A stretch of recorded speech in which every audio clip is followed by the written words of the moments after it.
Welcome back, my people, to Coffee, Crochet, and Conversation. So, quick life check-in. I have been battling a head cold, and honestly, it was kind of wiping me out. So, I had to put my crochet projects on pause because I did not want to ick all over my yum. Running was on pause, and my legs were ecstatic. But my brain was screaming, "We're falling behind!" And I'm like, behind what? No clue. Probably just, my anxiety doing its daily cardio cartwheels. So before we dive in, a big ol' shout out to Michigan, because according to my Spotify stats, you have taken over as the #1 location for where people stream me from. And since I live in Ohio, I just thought I would say, howdy, neighbor. Thank you for representing. I also want to send a special thank you to Catherine PP6QW and Enzo Flash Bath 3365. Both of you left nice reviews or comments on my YouTube. And you guys seriously made my day. So thank you for giving me my small win. Last week's episode was meant for this, or just a joke, where we tackled imposter syndrome and told Earl to go kick rocks. Today, we're going to meet Earl's dumbass bestie, social anxiety. You know, the one that brews Earl's coffee every morning so he can start running his mouth. Yeah, that awkward boss fight we never signed up for, but somehow keep respawning into. Because listen, I have never met a small talk situation I did not immediately want to escape from. Either I am trying to slink out of the room, or I am ducking down 3 shopping aisles at Walmart just to avoid someone that I know.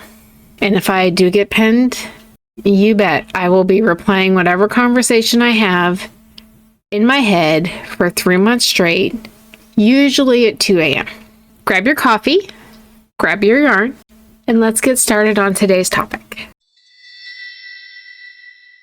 So, let's talk about social anxiety, or what I like to call the panic that comes when you're expected to people. I do not like 2 people. I personally operate in 2 modes: total silence or complete word vomit. There is no middle ground. Either I'm standing there like a malfunctioning Siri, sorry, I didn't understand, please say it again. Or I am oversharing my entire life story to the poor barista at the coffee shop, who asked me how my day was going, but really doesn't care. She just wants me to take my coffee and leave. And when I have to make a phone call, that's an event. I will spend at least 30 minutes planning what I have to say, writing out any potential questions I might have, potential questions they might have, and all the possible answers. And then, when I'm done, I'll spend hours dissecting every word that was said, wondering if I accidentally offended Sharon on the other end by saying thanks too quickly, or if I accidentally said I love you when I hung up. My brain is like, congratulations, you are now the star of an Unwanted Friends episode. Monica's at home telling Chandler about the weirdo who called today. And physically, my body loves to join in the chaos. I always tell people, you cannot tell when I'm having an anxiety attack by my face. Look at my hands. I will start rubbing my hands together like I'm a Disney villain plotting something evil against the princess. My leg is also probably bouncing like it's training for a marathon all by itself. And usually, I'm only half listening because I'm too busy in my head rehearsing what I want to say. And by the time I actually respond, I've already run the conversation through my head 15 times and completely missed what everybody else has said. So I'll be talking yarn and they're talking football. Here's the kicker. Social anxiety is not just being shy. Oh no. It is a full-blown mental gymnastics with a side of panic for seasoning. It's the art of trying to sound normal while your brain is auditioning for Cirque du Anxiety Vegas edition. and bitch was given a 6-month stint. Avoidance becomes your best friend. Canceling plans, dodging phone calls, pretending you just didn't see the message. I tell everybody, I will sit here and watch that phone ring. And it feels good in the moment, like you escaped. But in reality, it just keeps that loop going because whoever called you is probably going to either call back or expect a return phone call. So your anxiety loop is just going around and around like a hamster on espresso. Mind my dog. I'm trying to do this at a different time of day than I normally do. So instead of the cats today, we have the dog. Anyway, back to the topic at hand. I tell people, don't call me for something you can text me because you'll get a response faster. And speaking of chaos loops, let's head into today's Stitched Happens. Because of course, anxiety doesn't just hit in a social setting. Oh no, it loves to crash land right in the middle of my day.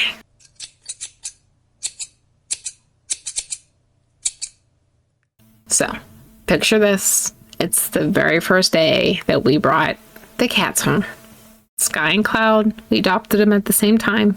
And my sweet little Sky, she's my long-haired calico. She's the brave one. She was the first to leave the room and explore the house. Well, when we adopted her, she had just recovered from a tapeworm and she was finally starting to eat and was putting on some weight. She was barely 4 pounds when they got her.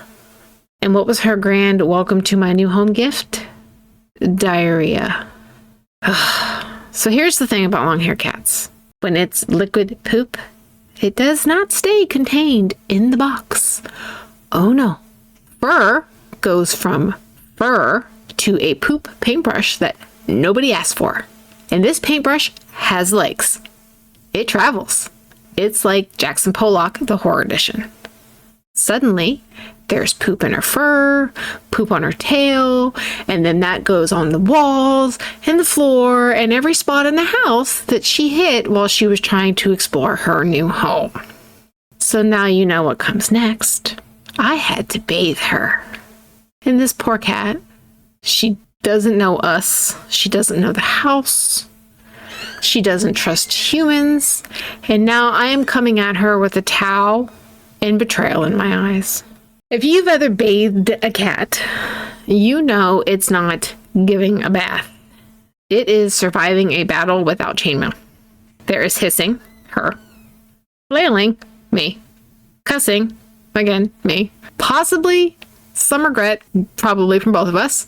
And the faint sound of my dignity swirling down the drain right alongside half a bottle of cat shampoo. By the end of it, Sky is clean. We're both traumatized. And we're sitting there vibrating with anxiety. Her, because she was dumped like a tiny fluffy demon. And me, because I just spent 20 minutes washing poop off a creature who hates water almost as much as I hate being the center of attention. So, yay, anxiety all around. But hey, we bonded through the chaos, and Stitch happens, right? So how do we deal with all this? Because let's be real, we can't just avoid every awkward conversation forever, no matter how tempting that sounds. Trust me, I've tried numerous times and failed. Life is full of times that we have to people. And for some reason, everyone expects us to pretend like we're all functioning adults the second we turn 18. So for me, it's all about tiny coping tools and small wins. Sometimes it's taking a few deep breaths and humming Earl Had to Die before walking into a room. Sometimes it's by grounding myself, feeling my feet on the floor, noticing my surroundings, reminding my brain that I am not, in fact, being hunted by high school bullies. And other times, well, it's just a full-on fake it till you make it energy. Because sometimes that's what confidence is. It isn't a feeling, it's a tone of voice you practice until your brain catches up. Turn those shaking boots into a mini dance routine, and no one can tell the difference. But the biggest thing I've learned Self-compassion works way better than self-criticism. My brain loves to go, "Why are you so awkward?" And I have to gently remind it, because I'm human, Karen. Be kind to yourself for trying, because that's where the real growth happens. Take me at school functions. I'm a booster mom, which means I occasionally have to socialize with real life people. They want my advice on the ins and outs of online school. Every time, I freak out. My anxiety's like, abort mission, you are not qualified. But my desire to help is stronger than my desire to hide. So I show up, sweaty palms and all, and every time I leave thinking, all right, it wasn't that bad. And you know what? I've learned just to embrace the awkward. If I'm going to panic, I might as well panic in style. That is literally the reason why I started dyeing my hair wild colors. And I was full on goth in high school. I'm talking dog collar, black lipstick, big boots. If people were going to talk about me, well, I damn sure was going to give them something to talk about that I controlled. You can talk about me, but I'll make sure it's about what I choose. So yeah, social anxiety is still hanging around, but now it's more like that annoying sidekick than the main villain. And that, my friends, is progress. All right, refill your cup. It's time for Brews News. All right, our first up for Brews News is Epstein, because I will not let this story die. So, Congress may be on vacation, but accountability does not get holidays. The highlights updates is Attorney General Pam Bondi's Senate Judiciary hearing. She was pressed on Epstein-related documents, and she avoided giving clear answers. No confirmations, but also no denials, just evasions. And that kind of dodging the questions actually speaks louder than any statement would have. Members of the Oversight Committee are again reminding the public they want Maxwell to come in under oath and testify before the House Oversight Committee members. They had previously asked her to testify, but they were waiting to see if the Supreme Court was going to take her appeal. They did not, so the Oversight Committee is restating that they want her under oath. So here's your reminder. Do not let the quiet fool you. Keep asking your reps where they stand on the Epstein files. Some stories only disappear when we, the people, stop talking about them. Shutdown update. The government shutdown is still dragging on, and the White House is leaning into it like it's a power move. Budget Director Russell Voigt is in the eye of the storm. And now even his allies are blurting out the quiet parts. Senator Mike Lee joked that Voigt's been waiting for this since puberties, while real deal mass layoffs loom for federal workers. Meanwhile, Trump frames the shutdown as an opportunity to slash what he calls Democrat programs. Programs like WIC Nutrition for women, infants, and children may run out of federal funds within weeks. States are bracing to try and cover the gap.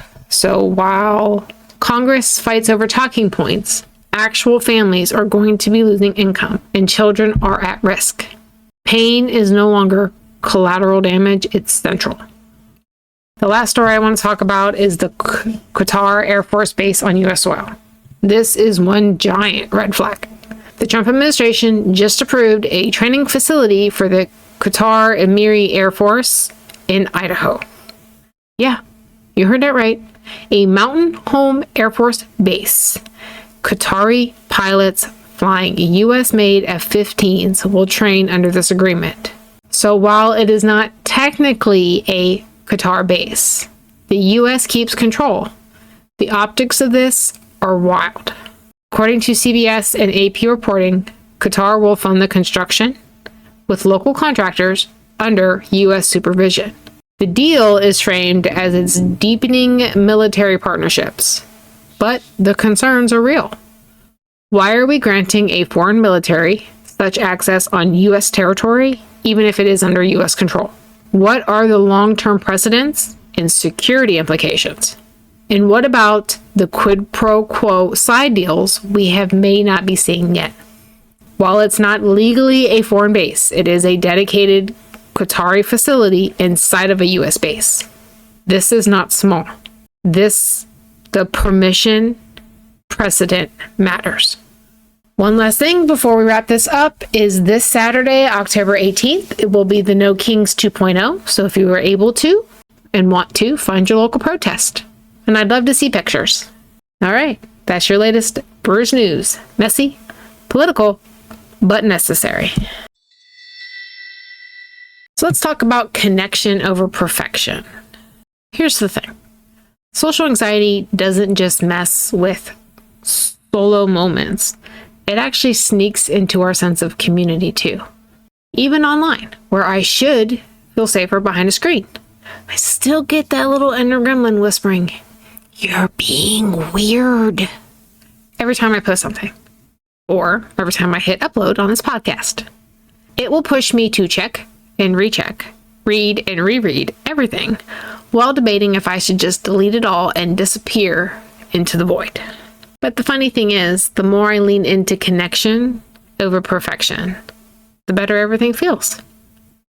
I have met many amazing people through podcasting, crochet groups, autism parent groups, online school groups, folks who totally get that showing up imperfectly is still showing up. Some of my groups, like my OCD and my health anxiety groups, have been there for me when times were really bad. That's heart of community right there. We are all just messy little humans trying to connect over something we love, or maybe it's shared pain, stitches, stories, or shared chaos. For a long time, I thought I had to perform. I had to say the right thing. I had to sound polished. I had to be a version of myself that everyone would accept. The first few times I experimented with making YouTube videos, I felt like I had to prove every word I said, like I was a walking citation list, just to show I knew what I was talking about. And a 10-minute video would turn into a half-hour video because I had to show my proof. And honestly, it's exhausting.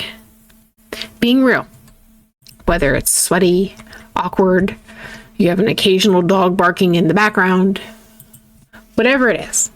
Like this weird gap right now because I lost my plane. Yeah, whatever it is. Occasional oversharing. It's so much more healing.